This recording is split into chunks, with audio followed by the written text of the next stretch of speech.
নমস্কার, শুরু করছি আজকের সঙ্গে সাউলি।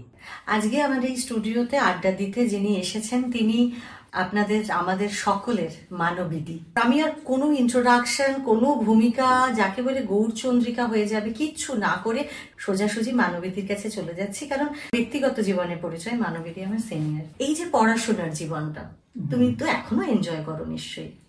হ্যাঁ, ছাত্র জীবন তো সবসময় এনজয়, কেননা মনে পড়ে তো, মানে যত বয়স তোমার বাড়বে তত স্মৃতিতে ভিড় করবে তোমার সেই ছাত্র জীবন। এটা আমার ক্ষেত্রেও শুধু সত্য নয়, সকলের ক্ষেত্রেই সত্য।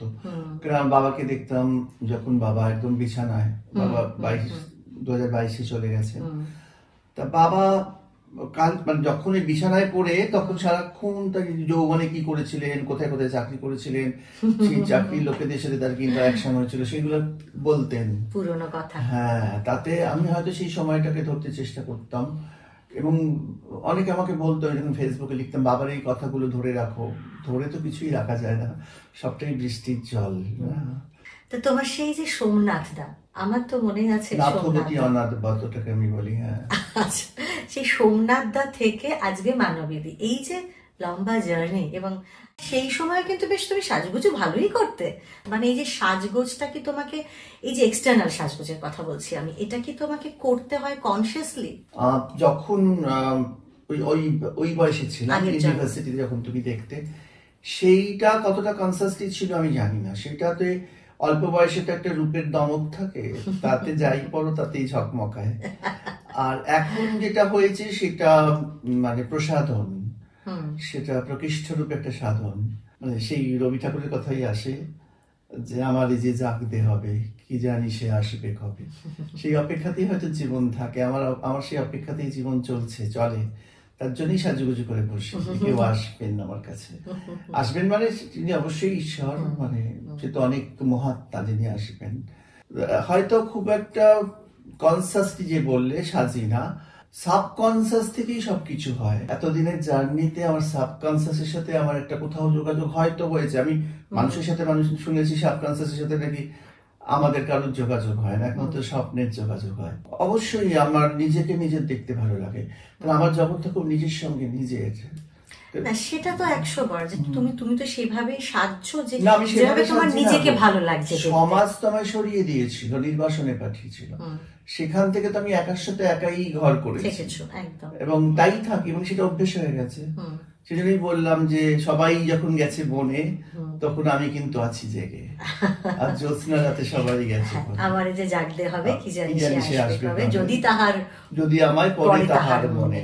ঠিক, সেটা আমি যে কারণ থেকে আরো জিজ্ঞাসাটা করছিলাম সেটা হলো যে তোমার এই যে সাজগোজটা আজকের মানবীদি যে সোসাইটির যে একটা ক্লাসকে রিপ্রেজেন্ট করছে, যে মানুষগুলোকে, যে একটা বিশাল অংশকে রিপ্রেজেন্ট করছে, সেই রিপ্রেজেন্টেশনটাকে আরো ভীষণ পরিমাণে শক্ত করতেই কি এই সাজটা তোমার কোথাও একটা হাতিয়ার হয়ে উঠেছে? না, মানে মন চাই বলে মন চায়, আমি কাজল পরিয়ে লিপস্টিক লাগাই, এটা আমি দেখেছি মেয়েরা করে আর কি। আমার তো সাধারণত তো মানবী হওয়ার, তো সেই মানবী হওয়ার হতে গেলে সব মেয়েরাই হয়তো লিপস্টিক লাগায় না, সব মেয়েরা কাজল পরে না, কিন্তু যে মেয়েরা কাজল পরে তাদের নিয়ে তো গানও হয়, তোর পাশে ইন্দ্রপুর স্টুডিও, ওকে কাজল নয় ওরা করি।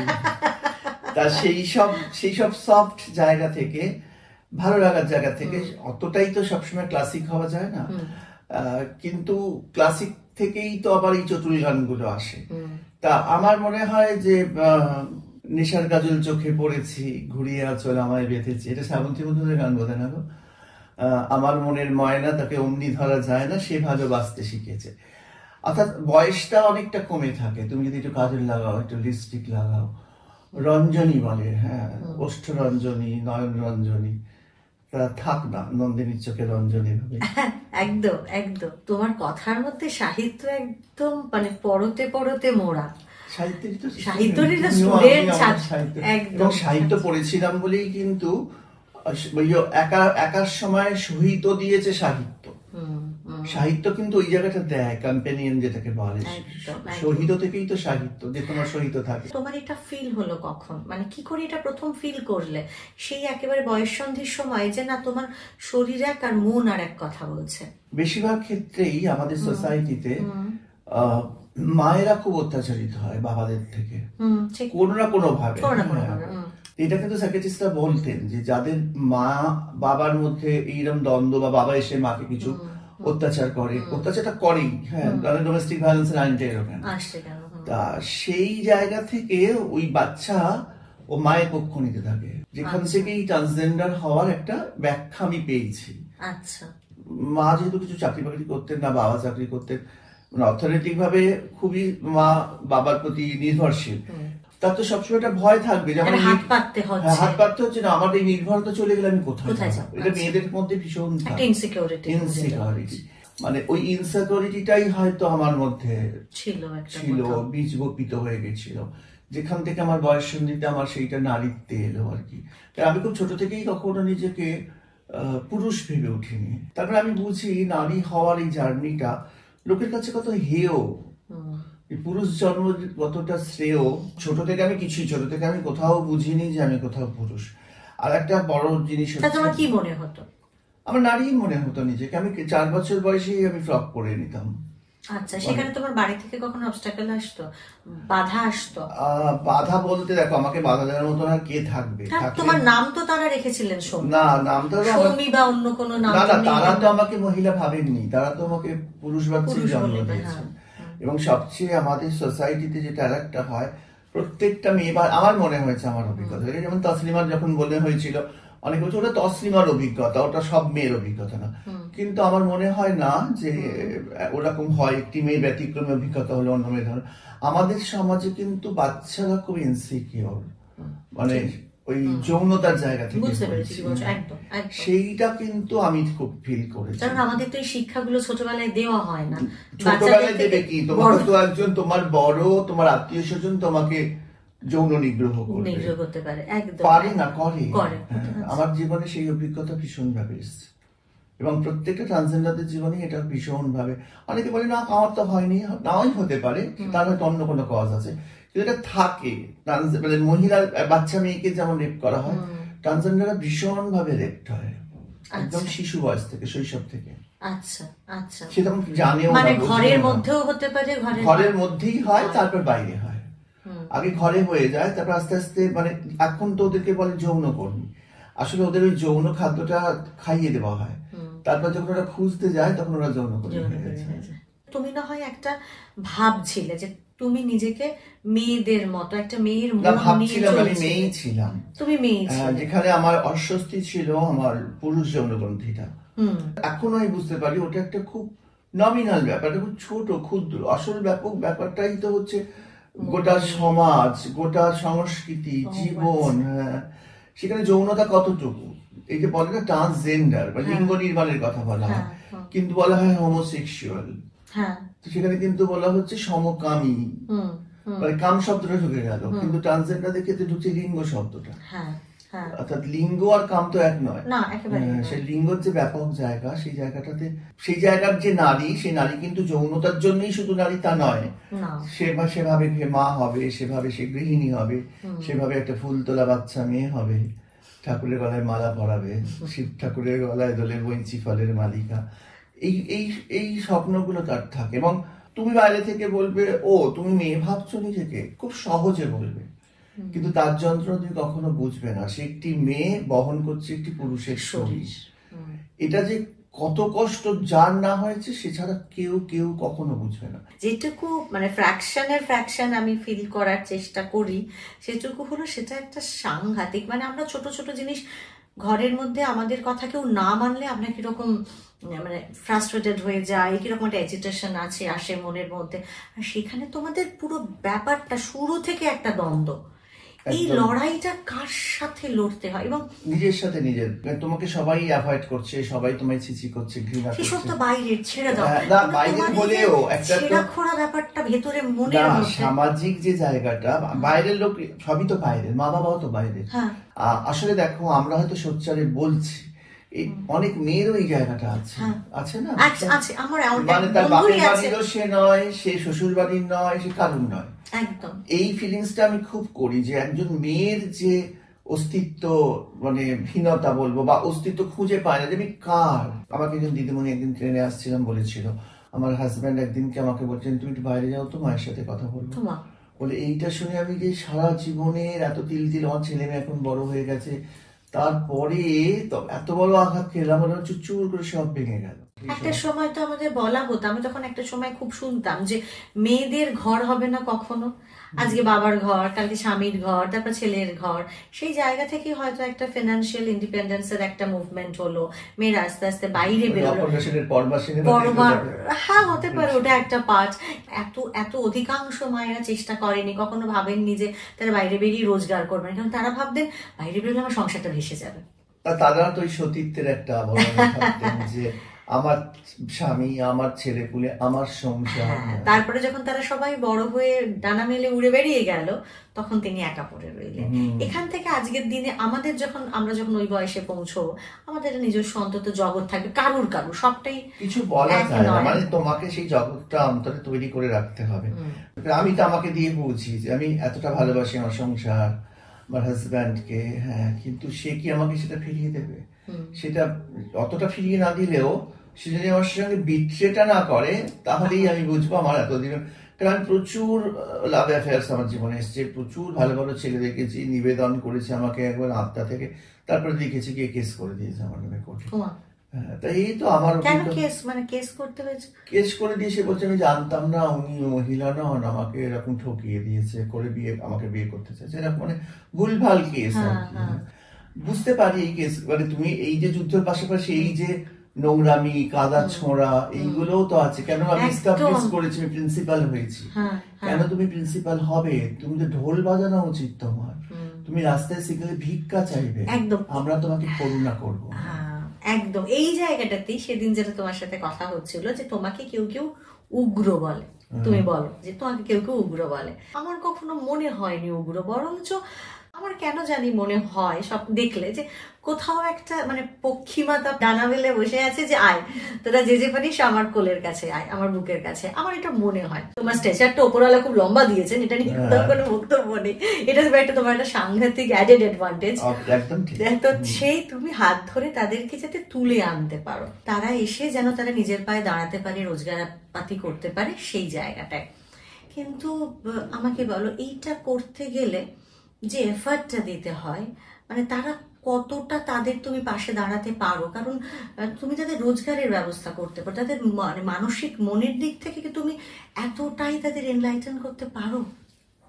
ঘটনা হচ্ছে এই যে সোসাইটির যে প্রবল ভাবে তাদেরকে অত্যাচার করা, যেমন বাচ্চা বয়সে ঘর থেকে বের করে দেওয়া, এখানে বেশ বড় খেলা চলে, জানো তো। মানে এখনো বাচ্চা বয়সে ঘর থেকে বের করে দেয়, হ্যাঁ, না বের করলেও নিজেও বেরিয়ে যাবে অনেক সময়। আচ্ছা, মানে ও চলবে না, ও বাড়িতে বলবে তুমি এখানে মেয়ের পোশাক পরতে পারবে না, এটা করতে দেবে না, ও তখন যেখানে মেয়ের পোশাক পরলেও সুস্থ থাকবে সেখানে পৌঁছে যাবে, এবং সেরকম জায়গা খোলা আছে, এসব ঢুকে পড়ো তোমাকে। আর এমনও তো হয় যে ট্রান্সজেন্ডার বলতে আমরা তো তাদেরও বুঝে থাকি যে মানে যারা তোমার পুরুষের শরীর না, যারা তোমার মেয়েদের শরীর নিয়ে জন্মেছে কিন্তু পুরুষ হতে চায়, তাদেরও তো আমরা আমাদের যুদ্ধ দেখেই বের হলো।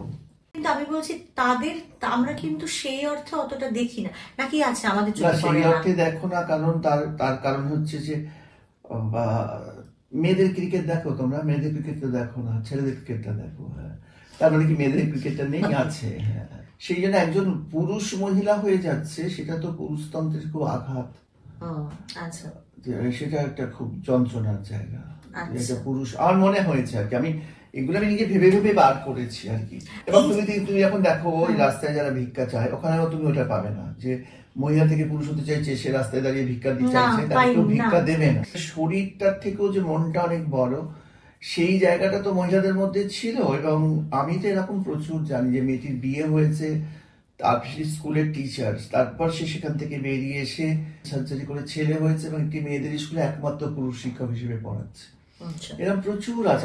আমি অনেক ছোটবেলায় দেখেছিলাম, বিশাল আঙ্কেল ছিল, ও তোমার মেয়ে হলো, আর ওর সঙ্গে যে মেয়েটি ছিল আর একটি পর্ণা আন্টি, ও তোমার ছেলে হলো, তারপর ওরা এখন হ্যাপিলি ম্যারিড, একদম মানে সেটেলড এখনো।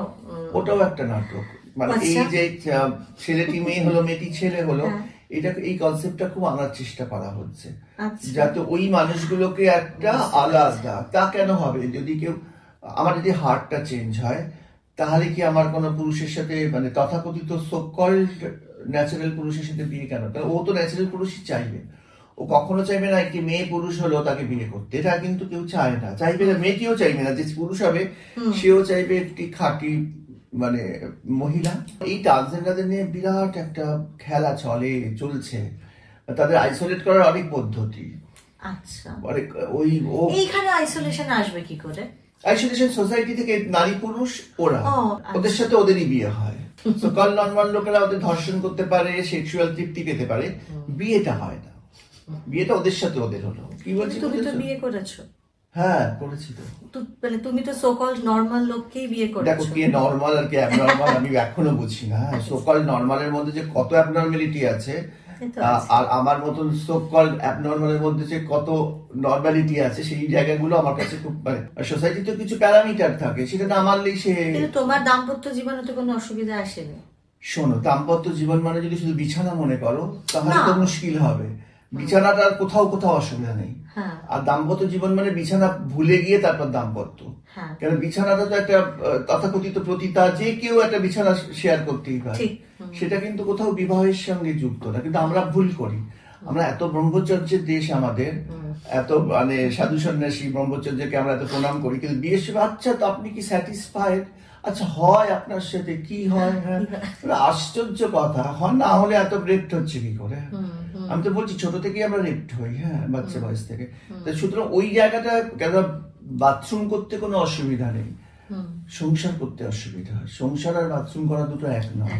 একটি মেয়ে যখন অন্য একটি পরিবারে যায়, তার সাথে তার জিনেরও মিল নেই, মেয়েটাও মানায়, ছেলেটাকেও মানাতে হয়, আর মানায়ও না, ডিভোর্স হয়ে যাচ্ছে, হচ্ছে।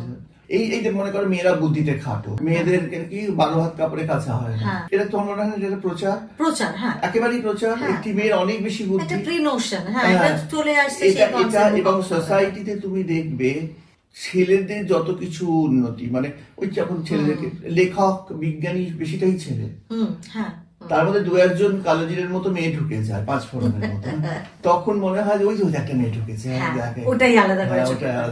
আর এইখানে যেটা আমরা কথাটা বলতে বলতে সরে গেলাম, সেটা হলো হিজড়ে আর টিজি ট্রান্সজেন্ডার, এদের মধ্যে ডিফারেন্সটা কোথায়, আলাদাটা কোথায় সামাজিক ভাবে? স্কুলের দিদিমণি আর একটি সোনাগাছির বেশ্যার মধ্যে যে তফাৎ। আচ্ছা, দুজনেই মহিলা, কিন্তু দুজনে সাংস্কৃতিক ভাবে দুজনে আলাদা। তার রোজগারটা খুব নিন্দনীয়, যেহেতু সে সোনাগাছিতে রোজগার করে, দেহ ব্যবসা করে, আর যিনি বুদ্ধিবৃত্তি করেন তারটা শ্রদ্ধেয়। একজন টিজি হিজড়েরা হচ্ছে একটা পেশা, যখন ট্রান্সজেন্ডাররা ওই পেশাটায় ঢুকতে বাধ্য হয় বা তাদের জোর করে গলা ধাক্কা দিয়ে ঢোকানো হয়, আর তো কোনো চাকরি নেই, তখন সে হিজড়ে। চাকরি নেই না, কোনো কিছু নেই তো। ট্রান্সজেন্ডারকে তুমি তোমার ঘরের কাজে রাখবে, আমি কথা বলছি, তুমি ভিক্ষে দেবে, কিন্তু তুমি তোমার ঘরের কাজে রাখবে না, তোমার রান্নার লোক ট্রান্সজেন্ডার হলে তোমার পছন্দ। এখানে একটা সমস্যা আছে, সেটা হলো যে আমরা পাইও না তাদের খোঁজ। না, পাও না বলতে প্রথম কথা হচ্ছে ট্রান্সজেন্ডারদের সংখ্যা কম। হ্যাঁ, ভোটার হিসেবে তারা তো কম বলতে আমি বলছি যারা কাম আউট করেছে সেই ট্রান্সজেন্ডার কথা। অনেক ট্রান্সজেন্ডার নর্মাল সেজে ঘুরে বেড়াচ্ছে, বিয়েও করছে, সুইসাইড হচ্ছে, অনেক কিছু হয়। কারণ তারা কাম আউট করবে কি করবে না। যারা অত্যন্ত ভেতর থেকে বিদ্রোহী, যে বুঝেছে আমার একটাই জীবন, এই জীবনটা যদি আমি ওইভাবে কাটাই তাহলে আমার কিচ্ছু হবে না, আমি সত্যের সঙ্গে থাকবো, তখন সে কিন্তু বেরিয়ে আসছে, গিয়ে কাম আউট করছে। সেই জন্য ওদের সংখ্যাটা কম। খুব শক্ত সোসাইটি, সমাজের মতন পাথর জায়গা। কিন্তু না, আমার দুটো প্রশ্ন। একটা হলো যে আমি যদি চাই এরকম আমার কোন একটা হাউস হোল্ডের কাজে এরকম একজন মানুষকে নিতে, সেটা আমার তোমার সাথে সেদিন কথা ছিল, আমাকে একজন ভিডিওগ্রাফিক্স জানে এরকম একজন দাও, তো আমি এদেরকে খোঁজ করতে হচ্ছে এরা কোথায় কোথায় বেছে বেছে। কিন্তু খুব সাধারণভাবে সমস্ত সমাজে আমরা তাদের দেখতে পাই না খোলা চোখে। না, দেখতে পাই না, দেখতে চাইও না। হ্যাঁ, চাই না বলতে দেখো, প্রথম কথা তোমার বাড়িতে যদি কেউ একটা এরকম হতে থাকে, তোমার খুব অস্বস্তি হবে, একটু ঠিক করে ইয়ে কর, ওরকম হয়ে যাস না। হ্যাঁ, সেজন্য ওরা যখনই কাম আউট করে, ওদের জন্য অনেক খোলা বাজার আছে, যেখানে ওদেরকে ধরে নিয়ে গিয়ে ওখানে আটক করা হয়, সেখান থেকে ওরা জীবিকা যাপন করে। সেখানে যৌন জীবনও আছে, মানে যেটাকে ওই কিছুদিন আগে আমাকে একটি গভর্নমেন্টের একটা অনুষ্ঠানে বলছে আপনাদের ট্রান্সজেন্ডাররা কাউকে দেখি না অ্যাপ্লাই করতে আসে না। আছে, কিন্তু ট্রান্সজেন্ডার শিক্ষিত মানুষ আছে, তারা অ্যাপ্লাইও করে, কিন্তু যেহেতু রিজার্ভেশন নেই হয়তো পায় না। খুব কম মানুষ তো শিক্ষিত হবে, কেননা বেশি মানুষটাকেই তো ঠেলে দেওয়া হচ্ছে, তারা বাচ্চা বয়সেই যে হলো ওকে তুলে নিয়ে চলে গেল। হ্যাঁ, তোমাকে দেখে কতজন ইন্সপায়ার্ড হয়ে এই পড়াশোনা মানে শিক্ষকতাটাকে পেশা করতে চেয়েছে বা অন্য কোনো পেশা? দেখো, ওইভাবে তো গুনতে পারবো না, তবে আমি যেহেতু এডুকেশনাল ইনস্টিটিউশনে ছিলাম, প্রথমে স্কুল কলেজ, অনেক আমাকে দেখে কাম আউট করেছে, পড়াশোনা করেছে, এবং এই কলকাতাতেই আমি কলেজের নাম বলছি না, একটি সরকারি কলেজে রিসেন্টলি একজন সেক্স সার্জারি করেছেন, এবং তিনি ওই কলেজে প্রফেসর একটি ডিপার্টমেন্টের। তা এটা তুমি জানো না বোধ হয়? তাহলে তাহলে আমাদের কলকাতাতে কত কিছু ঘটছে। আরেকটি কলেজে কলকাতায় স্যাক টিচার আছেন একজন অধ্যাপক, তিনিও সেক্স সার্জারি করে মেয়ে হয়েছেন। যেমন একটি মেয়ে সবসময় কিন্তু ভালো পথেই যেতে চায়, কিন্তু সমাজের সেই জায়গাটা পরিষ্কার নয়, যার জন্য সেরকম ভাবে কিছু নেইও যে যদি রিজার্ভেশন থাকতো তাহলে মনে করো ওরা একটা রিজার্ভেশন পেত, সেই রিজার্ভেশন কিন্তু নেই। অথচ সুপ্রিম কোর্ট থেকে বলা আছে যে ওবিসি রিজার্ভেশন দেওয়ার কথা, কিন্তু এখনো কোন সরকারের তরফ থেকে আমরা সেটা দেখতে পাচ্ছি না যে এসছে বলে। আমার কাছে কতজন এসছে তার থেকে বড় কথা, আমি কিন্তু এটা তৈরি করি। আমি যখনই বুঝি ও ট্রান্সজেন্ডার, আমার সঙ্গে এসেই বলে যে আচ্ছা আমার ব্রেস্ট অগমেন্টেশন করা। আর ব্রেস্ট অগমেন্টেশনের আগে তুমি আগে বেস্ট অগমেন্টেশন হও, আর কি তুমি আগে নিজেকে বেস্ট প্রমাণ করো, তারপর ব্রেস্ট করবে। তোমার বাবা মা তোমার এই মানবী রূপ দেখে গেছেন? অবশ্যই দেখেছেন। তাদের সাপোর্ট ছিল? শোনো, আমি যখন অনিয়ে হয়েছি তখন আর কারো সাপোর্টের দরকার ছিল না, কারণ আমি তখন নিজে চাকরি করছি। আমি 8 বছর কলেজে পড়ানোর পর সেক্স সার্জারি করেছি, তার আগে 5 বছর স্কুলে পড়িয়েছি। তোমার তখন রিকোয়ারমেন্ট মানে মনে হলো না? আমি প্রথম থেকেই তো চাইছি কি হ্যাঁ, কিন্তু সমাজ তো আমাকে দিচ্ছে না। তখন আমি একটি ওই অবমাননা কাজ শুরু করি, অর্থাৎ আমার কথা বলার জন্য। আমি তো বুঝতে পারছি যে আমি হিজড়ে নই কোথাও, হিজড়ে সোসাইটি তৈরি করা একটা ওই শরীরের খাঁচার মধ্যে থাকতে পারছি। প্রথম পত্রিকা বের করতেই আজকাল থেকে আমাকে ওই সৈয়দ মুস্তাফা সিরাজ, অমিতাভ সিরাজ আমার বিশাল একটা ইন্টারভিউ নেন, এবং ওই ইন্টারভিউ পর একজন ডক্টর আমাকে যোগাযোগ করেন, আমাকে বলেন আপনি দিতে পারবেন এরকম। তখন আমি রীতিমতন যাদেরকে হিজড়ে বলছো তাদের সাথে আমি মিশছি, মানে আমি বুঝতে চেষ্টা করছি এরা কারা। তখন আমি কলেজেও পড়াচ্ছি, ওদের সাথে মিশছি। ওদের যে সমাজ, ওরা যে নিজেরা সমাজ থেকে সরে যায়নি, সমাজ যে ওদের ওইভাবে অন্তরীণ করে রেখেছে। সমাজই তো দূর করে, একটি মেয়েকে সমাজ তো বাধ্য করে ওই জায়গাটা যেতে, করে না? তুমি বলো না, মানে সে তো জানতেই পারে না সে কোথায় বিক্রি হয়ে গেছে। যখন তার বোধ আসে, চেতনা আসে, তখন আর কিছু করার নেই। এদের ক্ষেত্রে তার থেকেও খারাপ অবস্থা হয়। আমি যখন দেখলাম যে আমি ভাবতাম যে বাবা মা চলে গেলে হয়তো আমি অবমানব কাগজে বের করতে থাকলাম, তখন ওখানে আমার গবেষণা লেখাগুলো বার করতে থাকলাম। সমস্ত রকম সমাজের উচ্চ স্তরে তুমি যাদেরকে সাহিত্যিক বলছো তাদেরকে ইন্টারভিউ করলাম, সুনীল গাঙ্গুলি, শীর্ষেন্দু, সকলের ইন্টারভিউ আমি করেছি, ছেপেছি ওখানে। তার দেখলাম একটা মানুষের কিন্তু একটা মানে জনমত আছে এদের বিষয়ে, এদের পক্ষে, যারা ভালো মানুষ, যারা বড় মানুষ, যারা সৃষ্টিশীল মানুষ, যারা সাহিত্যিক মানুষ, মান্য মানুষ যারা, তাদের কিন্তু একটা ভীষণভাবে ফিলিংস আছে যে কেন এই মানুষগুলোকে আলাদা করে রাখা। খুব খারাপ যে এত বছর পরেও আজকে আমাদের এটা নিয়ে আলোচনা করতে হচ্ছে। এটাই তো সবচেয়ে দুঃখের। মানে আমার এই 2014-তে সবে ট্রান্সজেন্ডারদের জন্য ভার্ডিক্ট দিল সুপ্রিম কোর্ট। তো এতদিন কি ছিল? এতদিন তো কতটা অন্ধকারে ছিল। এবং কি ভাবো, আমি সেক্স সার্জারি করেছি 2003-4 তার ওই 10টা বছর আমার যা গেছে, মানে আমার কলেজে আমার ইনক্রিমেন্ট বন্ধ করে দেওয়া হয়েছে। হ্যাঁ, আমি ইনক্রিমেন্ট পাইনি, তো আমার তো ইনক্রিমেন্ট লস হয়েছে। মানে আমার ওই নারী নামটা না মানেনি, আমার ভোটার আই কার্ডের নাম চেঞ্জ হয়েছে, কিন্তু আমার কর্মস্থলে মানেনি। কর্মস্থলে আমাকে সেই তোমার নাথবতী অনাথবত সম্নাথ করে রাখা হয়েছে। এবার আমি একটা বাড়ি কিনতে পারছি না, কারণ আমি ভোটার আই কার্ডে আমি মহিলা, আর আমার চাকরি স্থলে আমি কি করে ব্যাংক আমাকে ইয়ে দেবে? এইটা আমার মা তো সেলিব্রেট হয়ে গেল, মানে যখন দেখলো যে, বুঝলো যে ও ইচ্ছে করে একটা যন্ত্রণা করেছে। আমার মনে হলো এই যে নোংরা একটা বাস্তব যে স্বর্গ, তার থেকে আগুনে পুড়ে মরাটা অনেক ভালো। মানে হয়তো লোকে তখন বললো তুমি সুইসাইড করেছো। আর সুইসাইড কিনা জানি না, আত্মাহুতি তো বটেই, আত্মহত্যা না হোক। তাহলে আত্মহুতি, রবি ঠাকুরের তো দেখেছি ওই গানের মধ্যেই আছে, ওই জীবন যেন দিয়াহুতি মুক্তি আসে, এই আকাশে আমার মুক্তি আলোয় আলোয়। কি সুন্দর লাগছে তুমি যখন গান গাইলে। হ্যাঁ, এই কথাগুলো তো আহুতি তো সেখানে এসছে, বলো তো। তা আমি তাহলে কি রবি ঠাকুরকে মানবো না? রবি ঠাকুরের দর্শন আমি নেব না? আমি তাহলে মাছের বাজারের লোক কি বললো, কুমড়োওয়ালা কি বললো, কলাওয়ালা কি বললো, তাদের কথা শুনবো? তাহলে তো এটাই তো বলা হচ্ছে। এই যে আজকে এই তুমুল লড়াইটা এখনো, যে দুটো পরিচয় পত্রে দুরকম স্ট্যাটাস হয়ে রয়েছে। না না, সেটা এখন বদলেছে। সুপ্রিম কোর্ট থেকে ভার্ডিক আসার পর সেন্ট্রাল গভর্নমেন্ট আমাদেরকে পরিচয়পত্র দিয়েছে, আইডেন্টিটি কার্ড। এবং সেখানে তুমি যদি ট্রান্সজেন্ডার হও তো তোমাকে ট্রান্সজেন্ডার কার্ড দেবে। যেহেতু ট্রান্সজেন্ডার পদ পেরিয়ে আমি মহিলা হয়েছি, আমাকে প্রথম ট্রান্সজেন্ডার কার্ড নিতে হয়েছে, সেটা আমি তারপরে মহিলা। মানে আমার বার্থ সার্টিফিকেট আমি পেলাম আমার একেবারে বৃদ্ধ বয়সে গিয়ে, সেরকম ব্যাপার। মানে সেটা হতেই পারে, তাও তো তবু তো হয়েছে। হ্যাঁ, তবু তো কাজটা হয়েছে। আমি ট্রান্সজেন্ডার কার্ড পেয়েছি এবং সেই ট্রান্সজেন্ডার কার্ড থেকে এখন মহিলা কার্ডও পেয়েছি। করা হয়েছে সরকার থেকে এই কাজগুলো, সেখানে লেখাই আছে যে এই দুটো মানুষ এক, তারপরে আমাকে ওইটা দেওয়া হয়েছে। আচ্ছা, তোমার সঙ্গে ঋতুপর্ণ ঘোষের কখনো কথা হয়েছিল, আলাপ হয়েছিল? আদান প্রদান হয়েছিল। আচ্ছা। ঋতু নিজেকে খুবই সরিয়ে রাখতেন, বিশেষত ট্রান্সজেন্ডারদের থেকে, কিন্তু আমাকে উনি নক করেছিলেন কয়েকবার। যখন আমি মেয়ে ইয়েটা পেলাম, বললেন বাহ এটা তো খুব ভালো হলো। যখন এই আরেকটি প্রেমের গল্প করলেন, ঋতুপর্ণ অভিনয় করলেন, কৌশিক সেটা ডিরেকশন দিলেন, তখন আমার পরে তুমি কৌশিককে বলো ওই ছবিটা তুমি দেখতে আসবে। ওরা একটা প্রেসিডেন্সিতে অর্ধেক আকাশ বলে একটা প্রতিষ্ঠান ছিল, তারা ওই ঋতুর ওই ছবিটাকে প্রমোশন করছিল।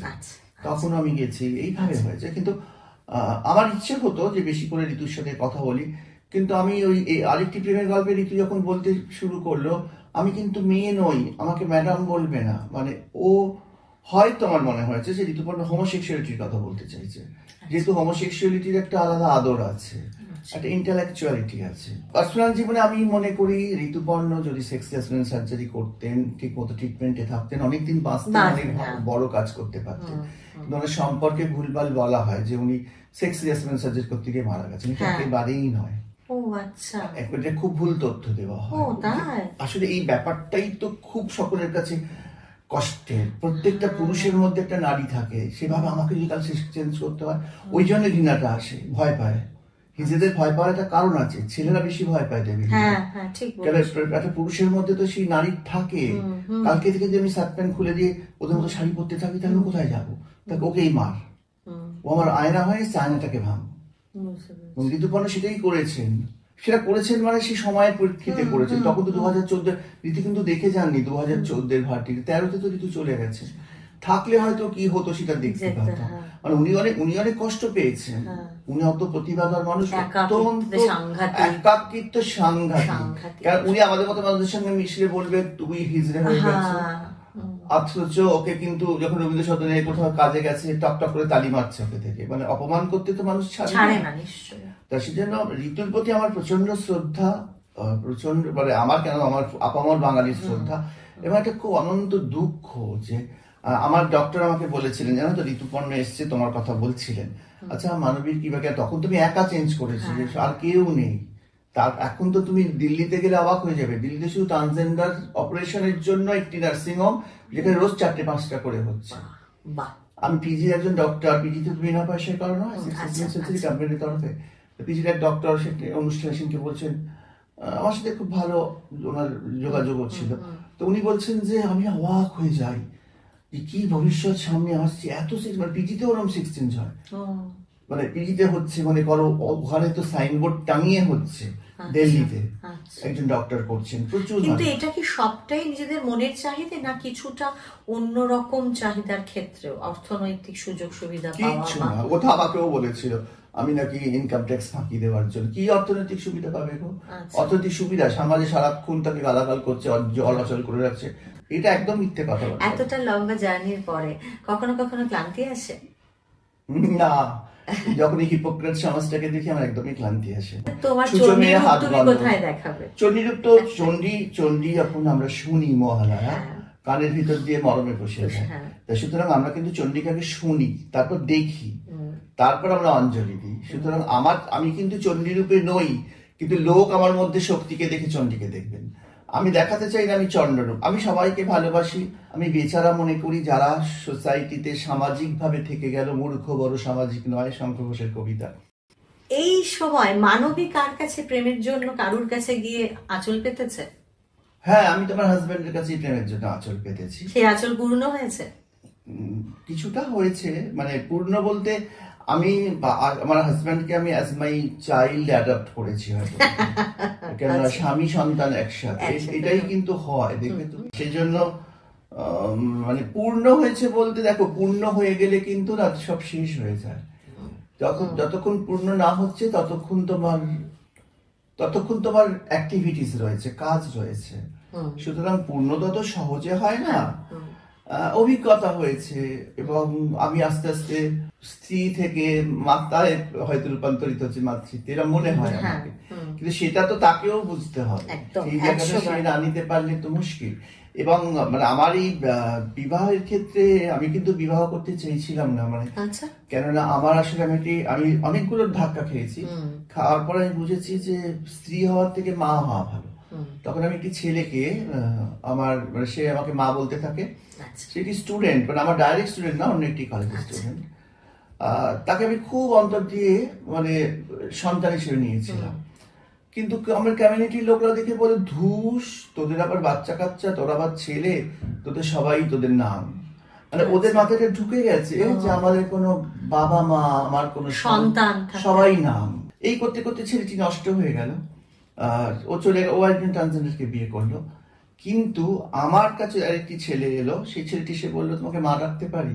না, আর মা ডাকেও না, এবার যদি স্ত্রী হতে পারো স্ত্রী হও। তারপর তার সাথে আমি বিয়ে করলাম, খুব সদর্পেই বিয়ে করলাম, মানে সমাজের মুখে চপেটা ভাত দিয়ে একদম।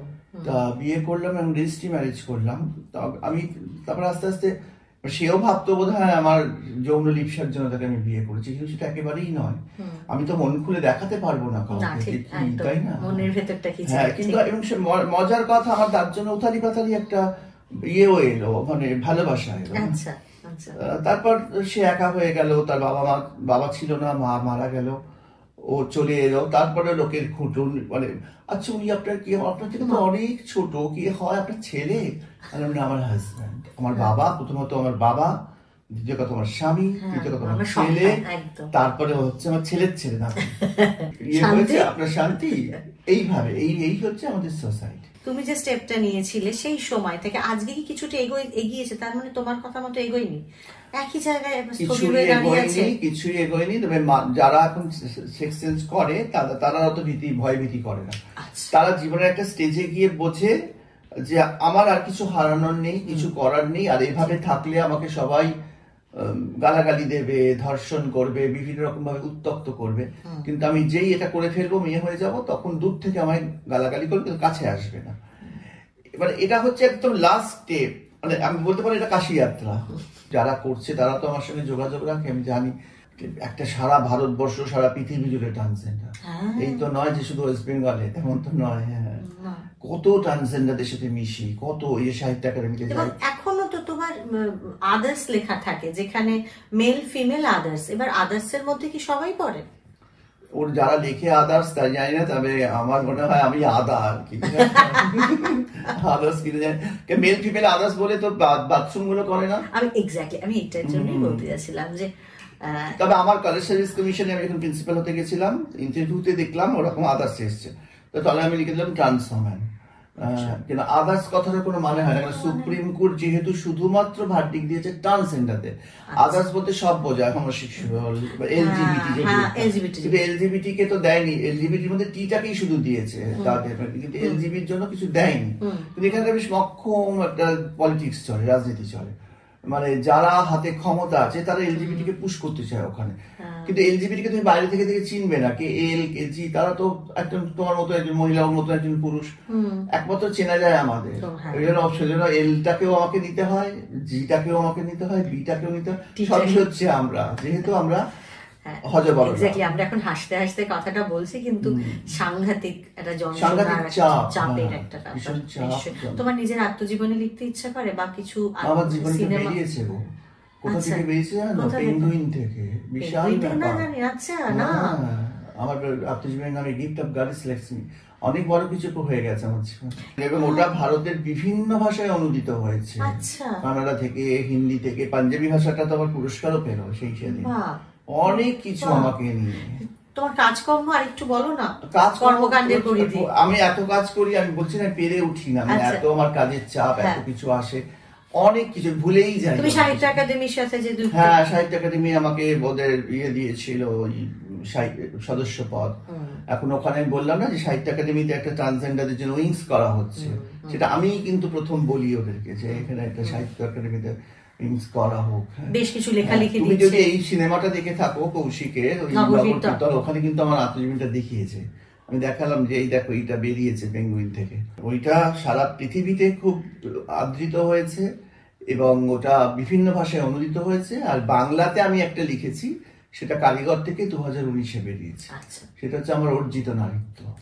আর আমাকে তো সবসময় আমার জীবনেই বলে চলতে হয়, সারাক্ষণই বলে যাচ্ছে। ঠিক এমন কিছু কথা কি তোমার মনে হচ্ছে যেটা আমি ধরতে পারলাম না, তোমার একটু মানে বলাটা দরকার ছিল? আমার জিজ্ঞাসা আমার কিছুই বলার ছিল না, তোমরা বলো।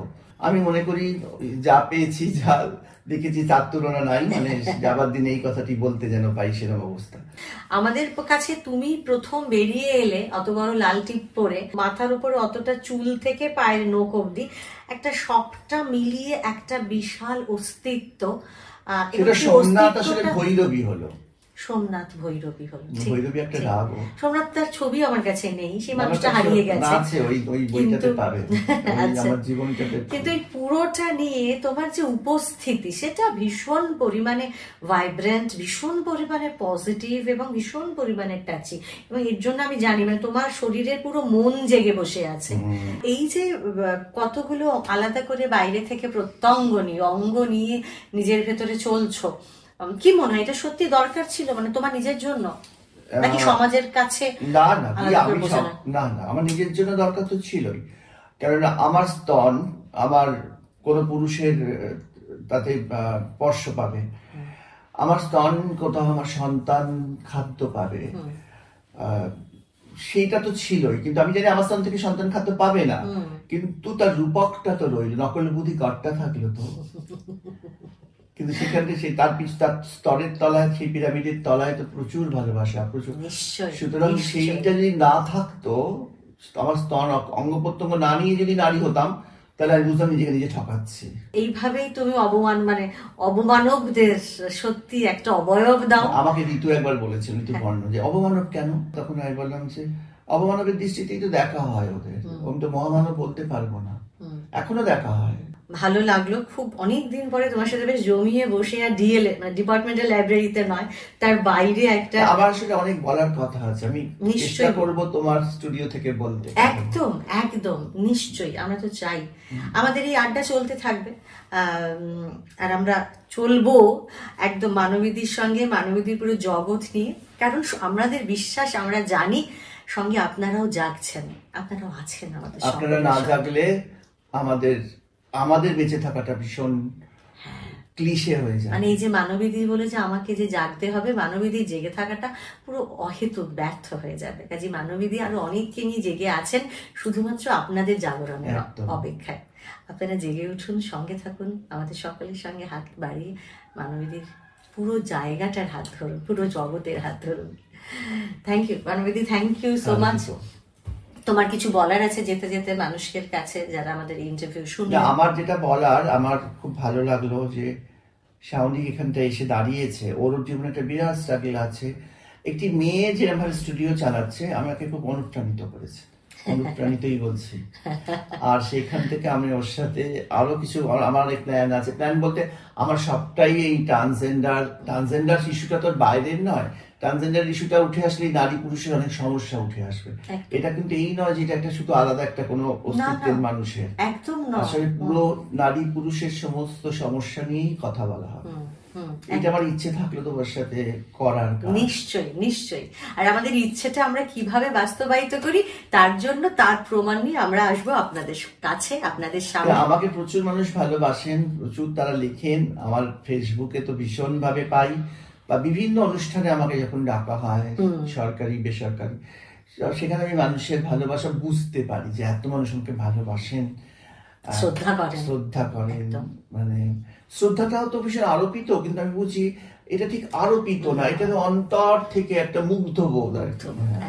শ্রদ্ধা কথাটা তুলসী পাতার মতো, বাইরে থেকে আরোপ করতে হয়, কিন্তু আমি দেখেছি তারা অন্তর থেকে আমাকে ইয়ে করে। সেটা মানুষের কাছে আমি ভীষণ ভাবে মানে কৃতজ্ঞ যে তারা আমাকে এত ভালোবাসেন, শ্রদ্ধা করেন।